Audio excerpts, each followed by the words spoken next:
Hi, my name is Tammy, And I'm Jen. and they call us Woo.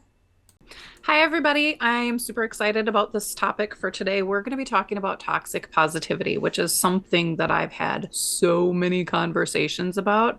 And I know Tammy and I have talked a little bit about it in the past. Mm-hmm. Um, I looked up some of the definitions of what positivity is, and dictionary.com wrote that toxic positivity is a critical term for the practice of promoting or attempting to maintain a positive mindset or attitude, regardless of what circumstances and emotions are being experienced. One of the other interesting ones, there's a website that's the Psychology Group. Um, and they, oh darn, the thing that I looked up before isn't right here, but they define toxic positivity as the excessive and ineffective overgeneralization of a happy, optimistic state across all situations, which, I mean, I think we all know people Mm-hmm. that they're always trying to maintain this positive attitude. And sometimes you're like, get out of my face because I'm not feeling real positive right now. Yeah. Well, I know I've talked to you a little bit about this before too, because one of your whole things is about positivity, but one of the things that I appreciated about it is it feels very genuine, because I do think that there's a way that people sometimes are just there's sunshine and rainbows, but it feels very disingenuous, and that is very like it sets off alarm bells for me. That feels really Yeah. uncomfortable for me to be around people who it's not like you can't try to have a positive approach, and certainly there's a lot of talk about mindset and things like that. It's not like you can't try to overcome the situation, right? Which I feel like Yeah. is probably a little bit more genuine positivity, but it's the you can't even be feeling this feeling right now because it's making me uncomfortable. So let's just get right through this. And, or, you know, people can certainly take whatever approach they want. There is people who genuinely just don't want to think about problems. Fine, if that's your thing. But then applying that to other people and their problems is where I Yeah. start to see an issue, because then people feel erased, and Yeah. that's not true positivity to me. If you feel like all of your actual legitimate things, like being positive doesn't mean that your world is perfect all the time. There's just, that's not really a thing. It's, No. it's, to me, being truly positive is also understanding and accepting yourself when you're not feeling great, Yep. and Yep. understanding that's a real legitimate experience, and I'm not going to put more pressure on myself to be doing something different right now. I'm going to accept I feel like crap right now for a valid reason. I'm going to try to let myself feel through these feelings and see what Yeah. happens on the other side. To me, that's my version of more positive than the the people who kind of like cut you off, or like, oh, you can't think about it that way. It's all about thinking about it Yeah. in this way. Yeah. Maybe. Let's be real. I'm more of a unicorn and rainbow person, and unicorns have a horn for a reason. If they're ticked off, they're going to let you know about it. But they can still get all their glitter and airy fairiness out of the way. And That's I true. mean, that's really how I am. I try Mm-hmm. to stay in this positive mindset, but I'm gonna tell you, like, if I'm having a crap day, Mm-hmm. like, and I've been around a lot of people that will, just like you were just saying, like cut you off and say, no, no, no, you need to think about it this way. And I've probably been very guilty of doing that in the past when I was working through my own stuff, trying to help people, feeling like I wanted to help them and not knowing what to do. I probably was like, no, no, no, it'll be good. It'll be good. Like, Mm-hmm. and throwing things out there. But I've been on the receiving end of that in the last few years, like dealing with my stuff. And I made a very clear decision that I'm not going to do that anymore to other people, because really the unicorn side of me does want to come out sometimes when people Mm-hmm. are like, "Oh no, it'll be fine." Or what did I just say to you before we started? Oh, what was that sentence that I said? I don't remember. I can't remember either. But there's like all of these little quippy things that people will say to people. It's all good. Like, no Yeah. worries. It is what it is. That's what I said. It is what it Oh, yep. is. Um And it's like people throw things out there. And I think most of it's people get uncomfortable with Mm-hmm. sadness and anxiety and Mm-hmm. depression. And like when people are having emotions, people don't know how to deal with it. Right. So I think people are trying to limit their own emotions in it. So sometimes it will Mm-hmm. come out as toxic positivity. Mm-hmm. Um, but I feel like I'm very tangenty today. That's okay. I mean, that's kind of what podcasts are about, right? Just going off on tangents. Yeah. Um, I I think that's you bring up a good point too, though, that it doesn't necessarily always come from a bad place. Most of the time, it doesn't come from a bad place. It's Mhm. people trying to make you feel better, or people who maybe are trying to express care or concern, but don't realize that they're also invalidating the other person's emotions. Yeah. Like you said, it might be they're uncomfortable with it themselves. Usually, I was actually just in a conversation with a client today where we were talking about, that's not my shit, that's your shit type thing. Hmm. And Yeah. she's like, you know what? I think actually that's probably most of the problems in the world is, this is mine. If I'm reacting this way, this is mine. Yeah. This is not something that, um, you know, I don't even know if I'm clear with what I'm trying to explain right here. But just the idea that if you're reacting that way to something, it might be your discomfort with the feelings Yeah. or this incessant need that we have to try to make it so nobody ever experiences discomfort. Like there's Yeah. so many of us, especially people who actually care, who are they're fixers. They're like, okay, this person's coming to me with a problem. I'm gonna fix it. I'm gonna give them all the things that they should do. I'm gonna say all these things. Like I have to stop myself from doing that all the time too. I'm sure I've been Yeah. guilty of it because Yeah. you care. You don't want that person to hurt. Maybe you're even feeling their feelings, Yeah. and you just want them to feel better, and that's not real. And it's now, I think so many people are into this mindset work, and so many people are into this whole idea of law of attraction and stuff like that, that what you put out you receive. Those things aren't wrong, but Yeah. there's also a balance that needs to be there. Yeah. And There's honest work that needs to be done. Right. And honestly, I think that even goes into this whole arena, and hopefully I'm not offending anybody by saying this, because I don't want anyone to think I'm anti religion. I am not. But I Yeah. have seen it in the context too of um, people invalidating someone's real life problem by telling them, like, oh, well, it'll be fine. You just have to pray about it, just give it to God, whatever. That could be something kind of similar sometimes. It might not be a wrong approach, in the Yeah. idea that if you really do have strong faith, that might be something comforting for you. But Yeah. also, like, let them finish what they're saying, right? I Yeah. mean, maybe that is what they want to do with that thing, but sometimes people just want you to listen Yeah. Yeah. and not That's very fix. true. I mean, we've Yeah. all had that, right? I'm sure you've had that where you're like, I don't want anyone, or if someone tries to fix it, just pisses me off because I'm like, a lot of times they're like, have you tried this? Yes, I've tried all those things. Like, I have. Sometimes, you know, sometimes I'm like, yes, please fix it. Just fix it. Right. Like, take care of it. But I know that they can't. So then I get mad because I'm like, they're trying to fix it and they can't fix it. And I don't know how to fix it. So what the hell am I going to do?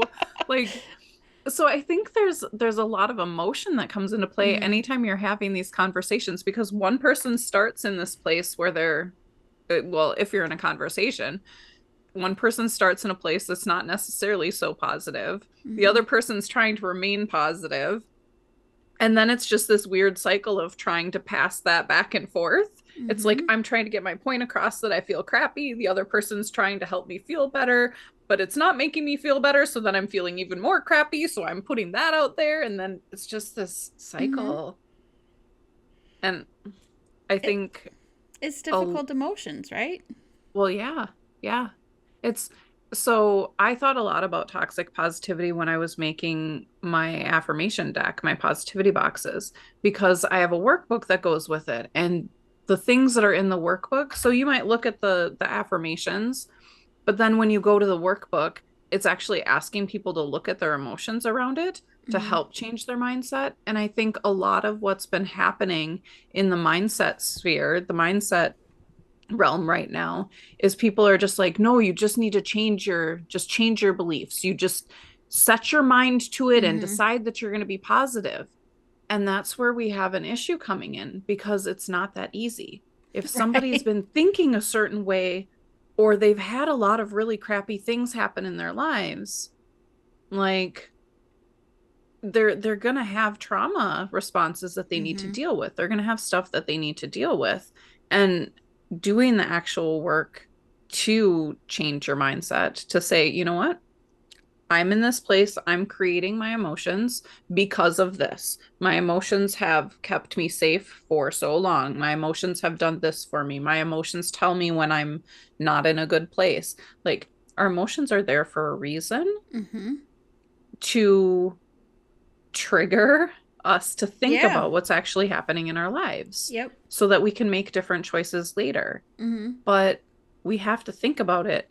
We can't just make a choice and say, okay, Right. I feel crappy right now. Now I don't. Yes. There's in between. Yes, because there's a difference between dealing with it and pretending it's not happening. Yeah. Um, and kind of along the lines with what you were saying, Angie, when we had Angie Kircher, the hypnotist, on. So she had recommended a book for me that I thought was fantastic called The Secret Language of Feelings.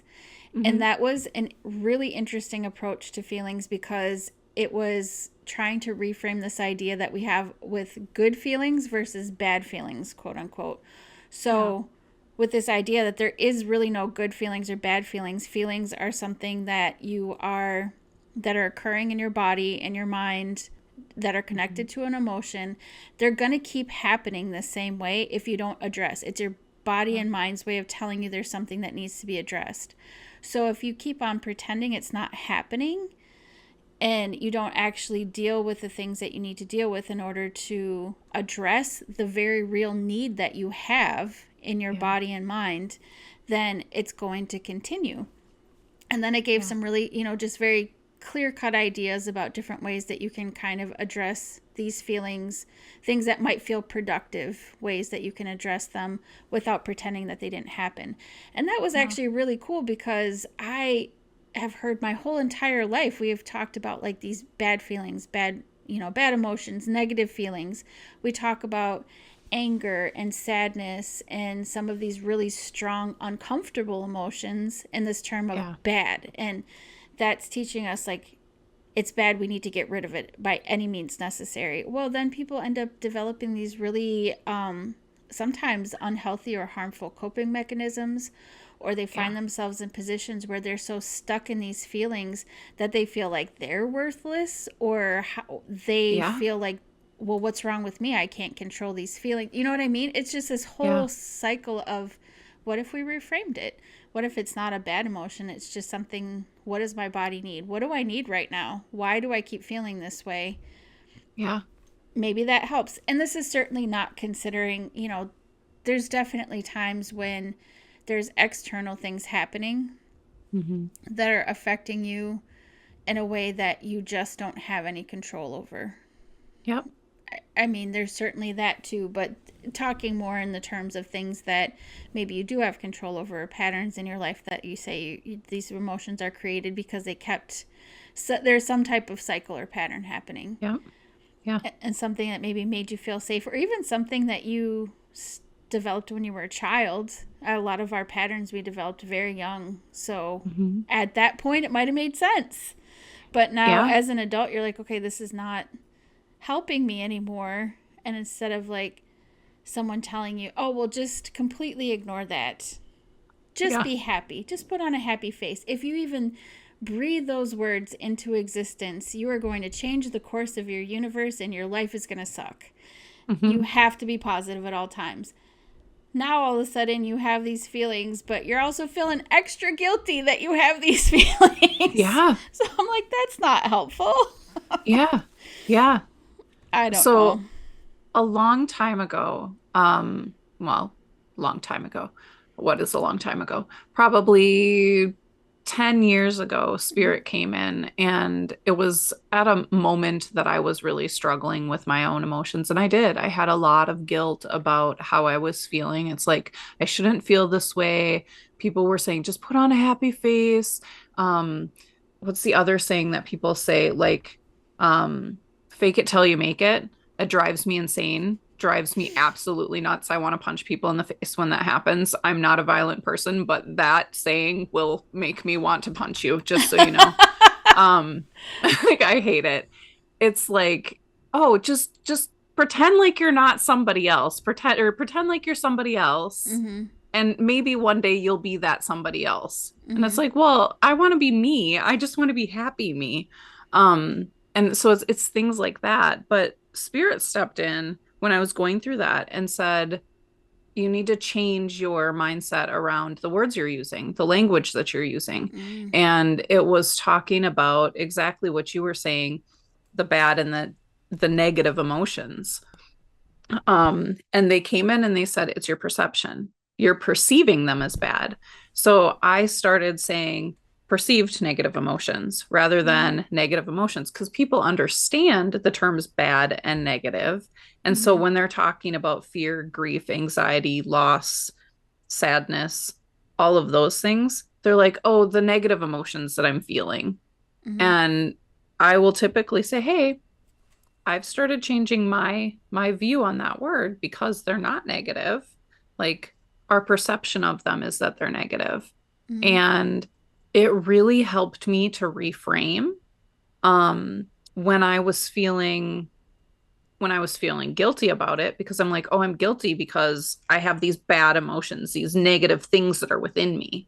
Mm-hmm. And once I started saying it's my perception that they're bad, it was like, okay, how can I reframe and change my perception of this? And I started looking at, okay, why is this emotion here? What is it helping me to see? What is it helping me to feel? How can I see the positive side, what I'm perceiving as positive? How can I see what it's bringing me? What gifts is this bringing into my life so that I can change? Mm-hmm. So I started doing that work with not only the emotion, but the situation that I was in, because we also do that with situations. This is a bad situation. This is a crappy situation. This is a whatever. And yes, there are things that happen in our lives that do not feel good. They are not uncomfortable. They are not great things. But typically, our perception is that they're bad and that they don't bring anything good into our lives. And so, one of my ways of starting to walk through those things, walk through my emotions, walk through those situations, was to look at, okay, what is this bringing into my life? Like, yes, this feels really crappy. Yes, this is a really poor situation for me to be in. What can it bring into my life? How can I shift this so that it's bringing more positivity into my life than negativity into my life? Mm-hmm. Um, and I started doing my work around that. So it was like, I wanted to be in a positive space. I didn't want to be toxic about it. I didn't want to just say, oh, this isn't a bad thing. Like, these are all the good things that are coming from it. It was like, okay, I'm recognizing that the situation is not ideal. The situation really caused a lot of pain in my life. And it's also bringing me this gift. And it's also like, I started using the word and a lot more when I started dealing with all of those perceived negative things in my life, because you can have both and. Like, Yeah. you can be positive and negative at the same time. You can have a happy emotion and a sad emotion at the same time. Mm-hmm. Like, there are a lot of situations where you have both. Mm-hmm. Yeah, that is a good perspective on it, because you talk a lot about your own work and how you are viewing things and stuff like that. When you're talking about perceived negative emotions, you are talking about how you feel about things, and that's really the I think the heart of all of it too. Is we can talk about this all day long and have all different viewpoints from various different people on what toxic positivity is and what they're attempting to do when they talk to people about positivity and stuff like that. But the reality is we don't know how the other person is going to perceive it either. No, not So at all. that gives us an opportunity to at least open a conversation, or maybe just shut our mouths altogether and realize that there's sometimes that it's just not how we're taking it and how we're internalizing it can be something that just lives in your head. You don't have to Yeah. necessarily put yourself in the middle of the situation either. Yeah. Because there's certainly been times that, friends I've had that have gone through really hard things or whatever, you think you're trying to be helpful, or you say things, or you're so uncomfortable because you're like, I don't know what to say. Sorry about this, guys. My cat has decided to visit me again today. Hold on one sec. He's trying to climb on me. Oh, sorry, buddy. He was about to climb right between me and the microphone. Anyway, just acknowledging, like, I don't know if anything I say is going to be helpful, but I just want you to know I love you. Like, I love you, and if there's something you want to tell me, cool. If I'm handling this totally the wrong way, I'm sorry, but I'm here for you. Sometimes that's all people really need. I think Yeah. to hear too is I Yeah. am here for you. I don't need to fix your problem. I just know that you are going through it and there's someone here with you. I've had a few people actually just over the past, I don't know, maybe a couple weeks that have gone through some really intense feelings and emotions. And interestingly enough, they're people who are in caring professions or in mindset work themselves. Yeah. That it's interesting because as they're telling me some of these things that they're going through, they're immediately trying to also tell me about, well, I know I should be doing this or I should be doing that. I have a very wise friend who I know listens to this podcast who likes to say, I'm sorry I should on you, or please don't should on me, which I think is a great phrase to remember because we do that to ourselves too, especially if you do a lot of mindset work. That is a really common thing now. Everywhere people are talking about mindset work and the law of attraction. But they immediately felt so bad for having these feelings because they feel like they needed to be the expert. Or I'm putting this out there for other people, so they're going to think that I don't have myself together, or they're going to think I don't know what I'm doing. No, mindset work is not about being someone who is like perfect and does everything right all the time. It's just a continuous learning and growing experience. And I realized as it was happening, as I was observing it, that they didn't hear it. They didn't hear what they were saying to themselves, making themselves feel so bad for this idea of feeling bad. And I didn't point it out either because that wasn't really my place. It was more just validating their feelings. Like, it is perfectly normal to feel this way right now. It's okay that you feel this way right now. And I hope you understand that you are great and wonderful person. Like don't feel horrible about yourself. You are an amazing person. This is okay to feel this way. And a few of them, it was like you could immediately see, like, they exhaled or their shoulders went down or something like that because they were so ramped up about this. And that's where I start to feel like, okay, now we're even doing this to ourselves. It's not even other people talking to us with this toxic positivity. We're even doing it to ourselves sometimes. We're like, I'm listening to you going, crap, are you talking about my text to you the other day? Like you might have been one of the people. But weirdly enough, that you were part of like a handful of people that I was talking to that week that were having really similar, like, intense feelings. And then this kind of feeling around it of, I know I should be doing this or I should be doing that, or are feeling bad, but they didn't know that they were doing that because it was just, they were in a moment of grief or intense emotion. Like, we don't always have to have the answers. I mean, that's part of it. Maybe we all think we need to have the answers all the time now, even for ourselves. I don't know. Yeah. Well, that's the moral of the story. So. I don't know. I'm just talking and hoping that people. I think you do know, Tammy. You're just trying to convince us you don't know. No. I promise I don't know a lot of things. Yeah. Well, while you were talking, I was recognizing that we've talked a lot about having conversations with other people Mm-hmm. and limiting our own toxic positivity on another person. But you're bringing up a good point. Like, we can be super toxic to ourselves. Mm-hmm. Like, even if we're not interacting with other people, there is a certain sense of making ourselves feel guilty. And, oh, I shouldn't feel this way. Oh, Mm-hmm. I can't be like this. I can't have my kids see me this way. I can't have my spouse see me this way. I can't have my boyfriend or girlfriend see me this way. Like, Right? I know I'm super, super, I was gonna say guilty of that. I am.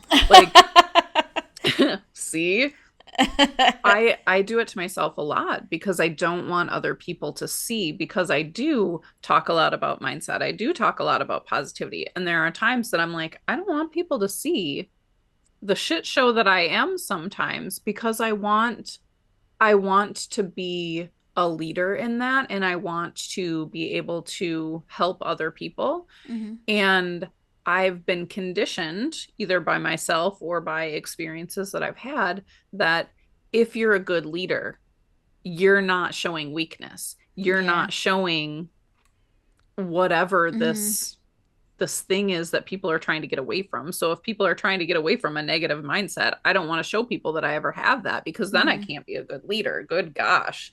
Like, I can't be a good leader if I do that.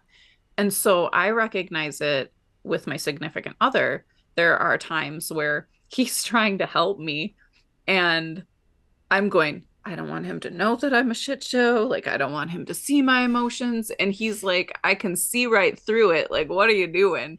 It's not like most of the time, you're not actually hiding it from anybody. Mm-hmm. You're hiding it from yourself, and really not doing a very good job of that either. Mm-hmm. And it is that, like, fake it till you make it thing. And I think that's probably why it makes me so angry when people say it, is because it is something that um I know I've walked through in this specific realm, um is just making sure that everybody knows I'm a positive person. I'm not Mm-hmm. negative.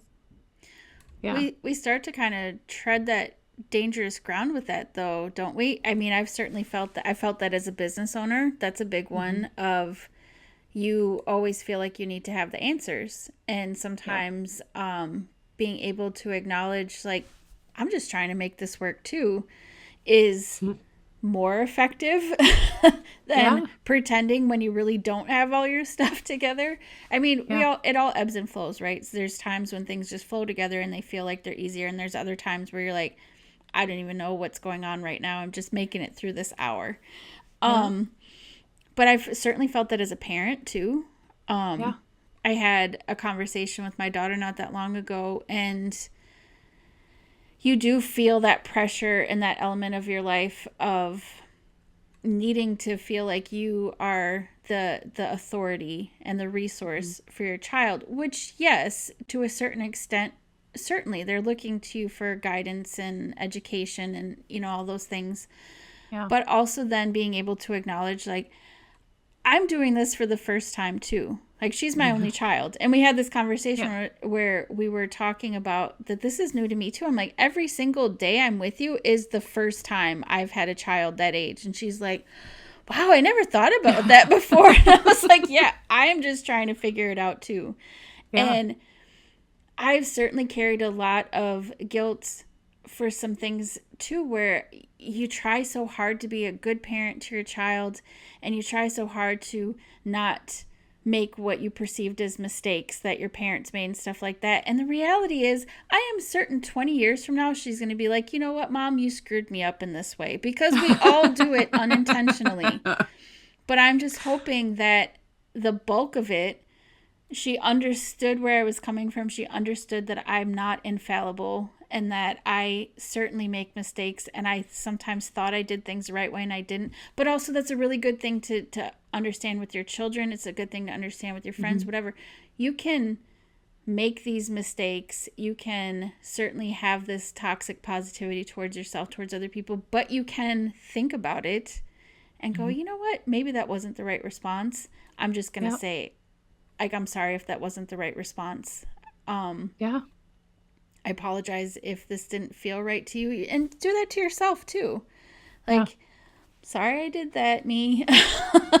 I didn't mean to make you feel worse. I'm It's going to have a just lot of conversations after this right. podcast with myself. But I really see it a lot in people that are in this woo realm. I see it a lot in people who, now being an influencer is a big thing. There's a lot of people who are on social media who feel like they have to put this certain face forward and they can't let people see the cracks underneath the surface. Yeah. But that's just human, you Yeah. know. That's what I think is beautiful. Like, I don't want to see someone telling me that everything is perfect all the time. I want to see someone who's a real human making their Yeah. way through it, doing like what you said, where you're like, I don't always get this right, but I acknowledge that I feel the pressure that I Hmm. put on myself to put this face forward, but sometimes I'm allowed to not know all the things either.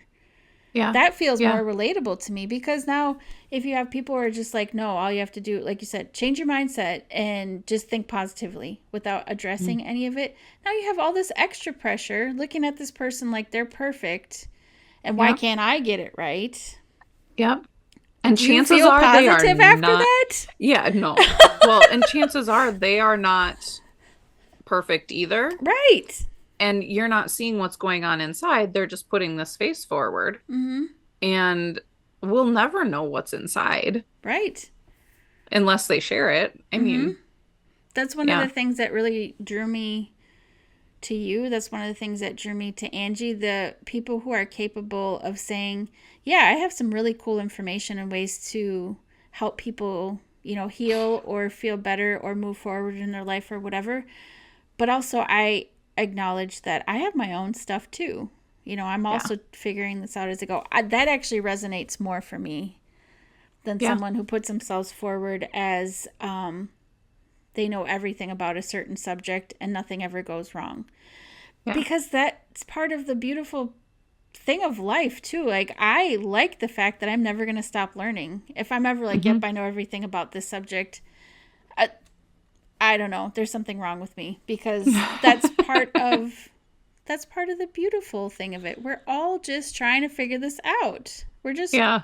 in it together trying to figure it out. If we can be positive in a supportive way instead of in a way that feels like people are dismissing you, we're going to be better to other people, but we're going to be better to ourselves too. Yeah. Yeah. I 100% agree with that. One of the things that you were talking about brought up a memory for me.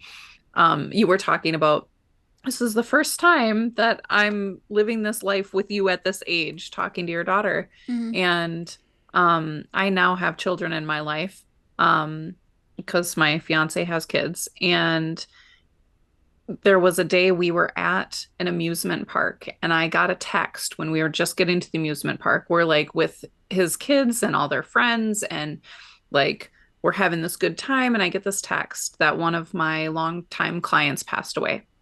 Mm-hmm. And I like started to tear up, and I'm like, oh crap, what am I going to do? I'm with these five kids and my fiance in an amusement park where you're supposed to be laughing and happy and whatever. And I went to find him because he was out of the park for a second getting something from the van. And like, I grabbed him and I said, I need the keys to the car. I need to go to the car. Just sit in the car.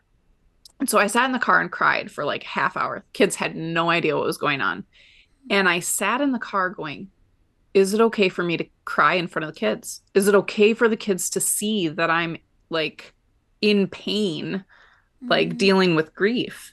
Is it okay for me to not be laughing and smiling at the park? Like, so I sat in the car for that half hour or whatever, having this whole conversation with myself about, okay, like, I can't think about what's going on without bawling my face off.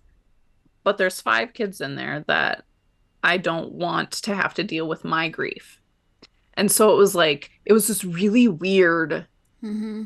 pattern that I was walking through. And I finally got myself to a point where I wasn't like crying my full head off. And I like went back in and I walked in, and my fiance was there with all the kids. And like he just reached over and hugged me, and I started bawling immediately because if I'm upset and somebody hugs me, I'm gonna cry. Mm-hmm. Another thing to know about Jen, I'm just gonna cry. And the kids were all like looking in the windows of this building and like doing all these things. So they still weren't seeing me cry. And I like got it together because I still was struggling with them seeing me crying. And like we went on about our day. And after we got home, like I got a little bit upset about something and I started getting a little bit weepy. And one of the kids kind of like questioned. And I finally realized I'm like, it is okay for them to know like why I'm upset. Like, I don't need to hide my emotions. I don't Mm-hmm. need, this isn't a bad thing. And I had to have that conversation with myself. It's my perception that it would be bad for them to see me grieving. Like, when actually it's like the most loving thing I could be doing is showing them that it's okay to grieve, showing them that it's okay to cry, showing them that like I loved and cared about this person. And so it was like it was like this aha moment. Like this whole day I spent trying not to cry and having fun when I could have just cried in front of them to begin with and been like, okay, this is what's going on. I just need a little bit of time to like sit with my emotions with it. And like then I can move on and I can have fun and I can be typical, normal, like fun, go on all the rides, Jen. But in that moment, I wasn't there yet.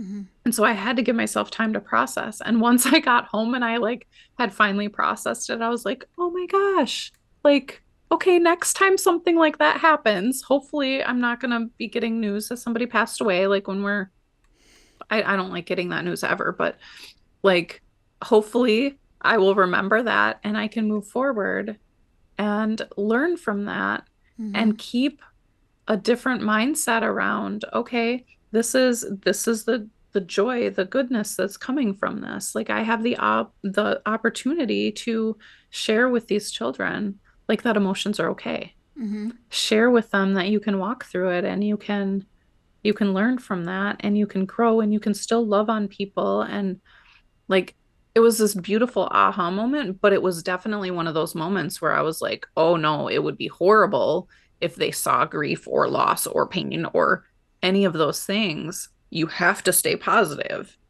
Like it was a really interesting day for me to look through and do that whole cycle in one day. I was really proud of myself that I In a did that very cycle brief in one time. day. I think But that's a really yeah, good example of what you were talking about, though, when you were talking about what feels like what you perceive as negative emotions and the gifts. Because I think even that can be misunderstood sometimes, yeah, where it might sound like, oh, well, this person is saying that there's no such thing as negative emotions and that I need to feel good in this moment. No, what you're talking about is you actually leaning in and allowing yourself to process as the gift that could have come from that was just showing these children yeah, that it's okay. You loved this person and you're sad that mhm, they're gone and it's okay to yeah, process that. Like you said, that it doesn't, when you think of gifts, it doesn't have to be like I'm going to pull something really positive out of this and I'm never no, going to think no, of this negative thing again. It could be that. That could be the gift. And yep, that could be the positive piece of that where you this otherwise really tough situation. mhm, The positive piece was now these children get an opportunity to understand this a little better or whatever they take from it. yeah, And that's something that happens in parents' minds all the time. And my daughter, who is infinitely wise for her age, yes. so just a little history for people who don't know. She's technically my stepdaughter, but I've been raising her since she was 2. And she had a very challenging time with her biological mother. Unfortunately, there was abuse and other things that she had to tolerate. So, that being said, she has a very unique perspective on all of this when it comes to even things like showing your feelings or showing true feelings or apologizing if you get things wrong, addressing it and not pretending you know all the answers, not feeding into this toxic feeling of I have to have it all together all the time and I have to always know the right answers, which I think is part of the toxic positivity. She's expressed from a very young age that she appreciates the times that I don't get it right and I realize I didn't get it right and I go back and talk to her and I'm like, Yeah. sorry, I don't think I got that right. I don't know 100% what the right answer is, but let's talk about it a little bit more. And you could just see kind of the weight lifted off her too. Well, now she's also got that modeled for her. She Yeah. understands that there's a different way, despite the fact that she had a very challenging time at times. She's got this behavior modeled for her that it is perfectly okay to, Mm-hmm. rather than gloss it over, pretend you have all the answers, or be like, buck up, kiddo, because, I just gave you the answer, so now you need to listen to that and all your problems are solved. Mm-hmm. She now knows it's okay to have a moment where you're like, I didn't get that right. And then you leave the conversation feeling more positive. Usually those are the conversations that were super productive, where there was Yeah. hugs and tears, like good tears, and lots of relief, like genuine relief, not just walking away going, yep, took care of that. I'm good. Mm-hmm. I'm Yeah. going to go save someone else now. Yeah.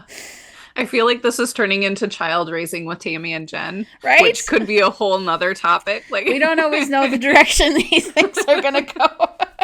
But I do think that feeds into the toxic positivity, this idea that we always have to be put together. We always have to have the right answers, whether it yeah. be for your children, for your friends, for your followers, for your clients, whoever, Yeah. that you can't show anybody that you have challenges too. So now you're either being toxic towards yourself or you're potentially being toxic towards other people because you don't know how to handle these feelings either. Yeah. Yeah. I don't know. Does that make sense? That makes complete Okay. sense. Like, It makes hopefully that complete wasn't sense. too far of a reach because that's kind of how I was processing it in my head. Yeah, no, and I was thinking about when you're having conversations with other people and the whole, like, I feel like I need to fix it for them. Um, One of the things that I try to remind myself to do, I do not always do this, is just asking, like, putting it out there. You know what? I don't know what to say. I don't know what to do. Like, being honest and saying that, and then saying, how would you like me to help you? Yeah. How would you like me to be in this moment? Do you want me to shut my mouth? Do you want me to help you talk through it? Do you want me to give you an answer? Like, what would you like from me? Mm-hmm. And it's okay to ask people that. It's okay to Yes. say, I don't know how to do this. And if they are bothered by that, which could Hmm. happen, Hmm. okay, then probably the general rule of thumb is just opt for shutting your mouth and just Yeah. being there for them, right? It's Yeah. okay. Sometimes people have these feelings too towards you that aren't necessarily towards you. They just don't know what the heck to do. We've all been in those moments where we don't know what we want or need at the moment either. But having someone say, I will give you whatever it is that I can give you. Just tell me what you Hmm. need. Maybe you don't want to hear it at the moment, but at some point you're going to be like, that felt good to know that they were Yeah. caring about how I felt about this. Yeah. I Yeah. know my husband, so he's always, he's just, I describe him as the weirdest person I've ever met in my life in the best possible way. And he's Yes. always had this, like, I don't know, quirkiness to him. And actually, he was recently diagnosed as being on the autism spectrum too, which people were close to him. We weren't super surprised. It was just one of those things where like, oh, it kind of explains a few things. But one of the things that he in particular has a challenge with sometimes is understanding how to react in an especially intense social situations.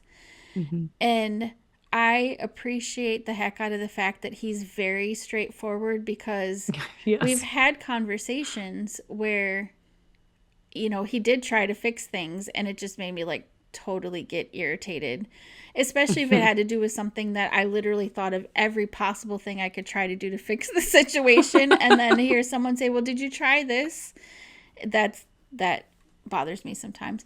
But he absorbs all of it and it's the cutest thing ever because if I'm having a stressful day, I can see it like register on his face where all of a sudden he's like, does she need me to listen or does she need me to fix it? And if he doesn't know, he'll ask, which Yeah. is the best thing ever because then I can just let him know. Like, we don't need to play games, and I don't Yeah. need to be like, oh, he should know what to do. And he doesn't need to be like, oh, I should know what to do. He can just say, do you need me to listen or do you need me to fix it?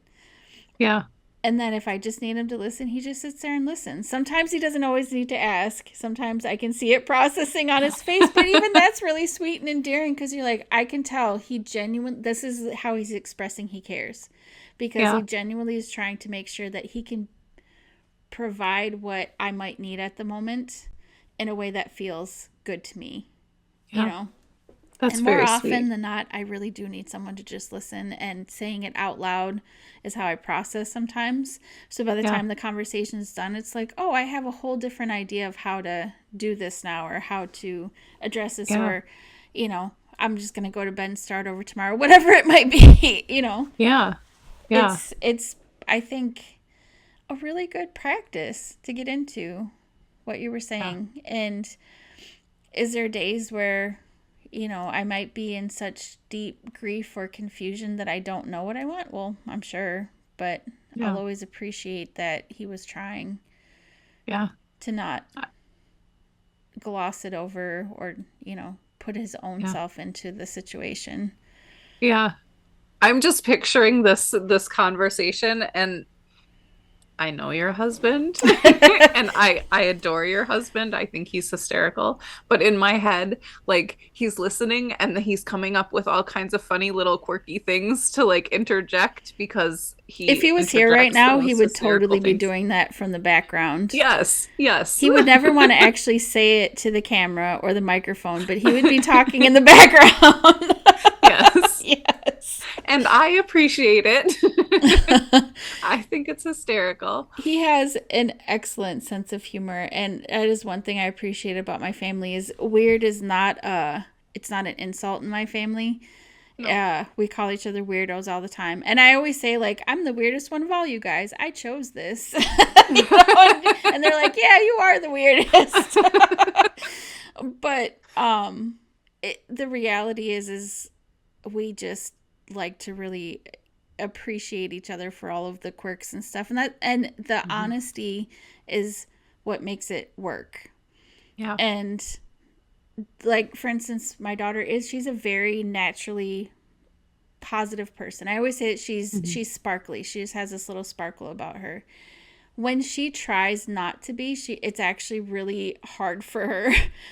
But she is also learning now too ways to be more positive, because as I learn on how to be positive in what feels like a real way, Mhm. her dad has had his own struggles in his life too. As we are learning this, we're also talking to her about it, and now she can understand how to funnel all that positive energy into a way that feels good for herself and for the people around her. So she's not Yeah. accidentally, because it's never that she doesn't care, but sometimes it's perceived that way.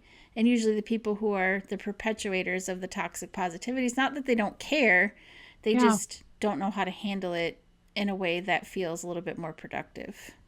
Yeah. Yeah. So she's learning some really good skills to be able to feel very genuine, Yeah. like genuine I positivity. I would love to have people comment on what they do in situations where they're Mm, feeling like they've been in a situation where somebody has placed toxic positivity on them, or they're doing it themselves, like mm-hmm. what they do to try to counteract that. And like just see people's suggestions, see how people receive it, how people perceive it, because again, we might be perceiving things differently than other Absolutely. people. And That's a I great would idea. love a conversation on that. I would Mm-hmm. love to hear what other people think. And everyone's definition of toxic might be different. It's all what True. triggers you, right? Yeah. Yeah. People So might think that my unicorn thing was a little bit toxic. I don't think it's toxic. But you're right. Some people could feel that way, and Yeah. you certainly don't need to be. Neither of us need to be everybody's cup of tea. Nope. But it would be interesting conversation about how other people have managed to navigate some of this stuff. What are some of the other things that you have seen like situations that you have seen where you have felt like it was either happening to someone else or happening to you, the your version of toxic positivity? So for me, I see it in a lot of different situations. Like I've seen it volunteering a Mm. lot. Um, because you're a lot of the time if you're in a leadership role in a volunteer organization, um, there's certain things you say out loud, certain things you don't say out loud. Mm-hmm. Um, and you're expected to put on a happy face no matter what. So even when True. there's something going on in the background, there's some weird rule or something that's happening, you're still a leader in that organization and you go out there and you try to promote this organization, even if there's something going on in the background that you're like, I'm not cool with that. Mm-hmm. Like, so I've seen it in my volunteer career quite a bit. Um, I say career, the amount of time that I've been volunteering. It's a lot of time. Um, so like I've seen it there. I've also seen it in workplace environment. Sometimes people will come into work and I've heard people say things like, "Oh, leave your baggage at the door." And it's like, yes and no. You're a human being and you can't just drop whatever emotions Mm-hmm. like outside the door.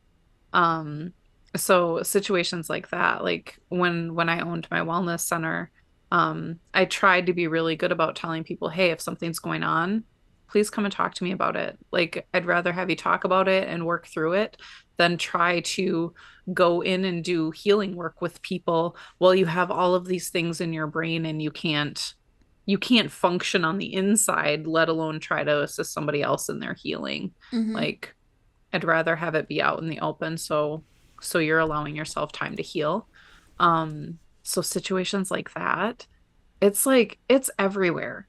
I Mm-hmm. mean, I think part of it is the norms in our society that you're just going to be positive when you're interacting with other people. There's only certain people that you can have these negative outlooks and these feelings and emotions in front of. Mm-hmm. Like I think a lot of the people that I know, the only people that they allow them to see their emotions are their family and their super, super close friends. Everybody else, they put on this happy face and or they just don't interact at all. They're like, well, I'm not in a good place, so I'm just not going to interact with anybody because I'm not fit to be seen. Like Mm-hmm. it's one of those things. And I really do think that it's a lot of what we've learned in society and what we've learned in um like even in movies and stuff. I think they do a lot of that. People don't interact with like they'll show people not interacting with other people unless they're, oh, I'm happy and everything's all together and fake. Mm-hmm. Yeah, that's actually a really interesting perspective because, being in the massage industry as you are, there is a lot of, I guess, thought and training around the idea of you don't bring your baggage into the room. But that's an interesting perspective because I guess I never thought of it that way. Because there's certainly a balance there, right? Like, Oh yeah. there's a difference between walking into a room and spilling all of your stuff on people, which is super Yes. unprofessional, right? Like, that's not Yes. what they came there for. Don't do it. But giving them an outlet that is a more positive place like that, that's a really good thought about that. Or sometimes people might not always realize that they are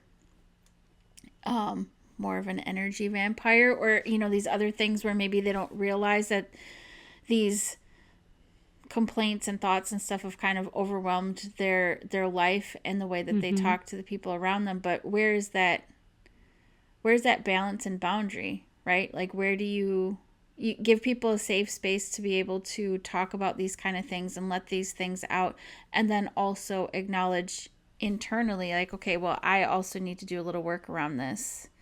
Yeah. Or, this person might need to do a little internal work around this. That's a really interesting perspective. I Because, think yeah, there could be some glossing over of actual real things that people are feeling in order Yeah. to put on that professional face, which is sometimes needed. But also, Yeah. do you deal with that stuff when you have the opportunity, or do you just keep on putting this professional face on and never Yeah. think about it? Well, and I think part of that balance energetically is acknowledging that there's something that you need to acknowledge Mm-hmm. because like leaving your baggage at the door is it's not something that most people are going to be able to just, oh, I'm going to take this piece out and put it over there. But if you say, you know what, I have this going on, I'm going to address this later, then it's not spinning in your head. The energy is not swirling within your system. I mean, you're still going to have the residual stuff sitting there. But if you are acknowledging within your own internal energetic system and within your own body, I'm going to address this later when I'm not in a space with clients. It helps you balance that energy so you're not projecting it outward. You're Mm-hmm. actually taking time to acknowledge this is an issue that I need to deal with so you can step forward in the time that you have space for that. So Okay. part of it is the energetics of it. Mm-hmm. That's, Yeah. yeah, that brings up a lot of interesting perspective, honestly, because then it brings kind of in all of these other things that we talk about on a regular basis, all these cool things that people can do to try to address things like that. But Mhm. even providing that space for someone to be able to let some of those things out, acknowledging them, and then Yep. maybe if it's something that's continuous, right, where it's the same thing over and over again, maybe there is an appropriate time to be like, have you considered maybe, talking to someone else about this or doing Mhm. that? Has this problem gotten to the point where you're feeling overwhelmed with it? Yep. Yep.